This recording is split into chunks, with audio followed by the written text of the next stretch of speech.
Hello everyone, good morning. सबैजनालाई स्वागत छ मेरो न्यू मिनी ब्लगमा। हेर्नु सक्नुहुन्छ आज पुरा ढुसिया लागेछ। म गाई गोरु सार्नु जाँदै थिएँ। तपाईहरु ब्लग त हेर्नुहुन्छ तर सब्स्क्राइब गर्नुहुन्न। जसले पनि सब्स्क्राइब गरेको छैन सब्स्क्राइब गरिदिनु होला प्लिज। मेरो रिक्वेस्ट छ सबैजनालाई। म तपाईहरुलाई यति ठन्डामा बिहान बिहानै देखाउँदैछु म गाई गोरु सार्नु जाँदैछु। मेरो गाई गोरु चाहिँ पछाडी छ। आज पुरा ठन्डा छ। गाई गोरुलाई पनि कति ठन्डा हुन्छ होला।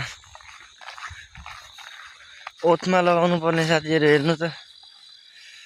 गाई ओ त गोरुहरु छ। यति ठन्डामा बसिरहेछ। मान्छे त यति ठन्डामा बाँच्नु सक्दैन साथीहरु। आज पुरा ढुसिया लागेछ। बिहान बिहानै उठेर आएको म चाहिँ गाई गोरु सार्नु भनेर।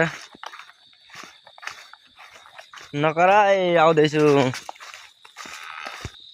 हेर्नु साथीहरु यति ठन्डामा गोरुहरु बसिराखेको छ। मान्छे भए सायद बाँच्थेन पनि होला यति ठन्डामा।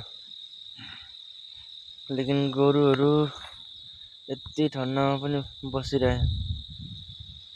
माघ फागुनको ठन्डा साथीहरु।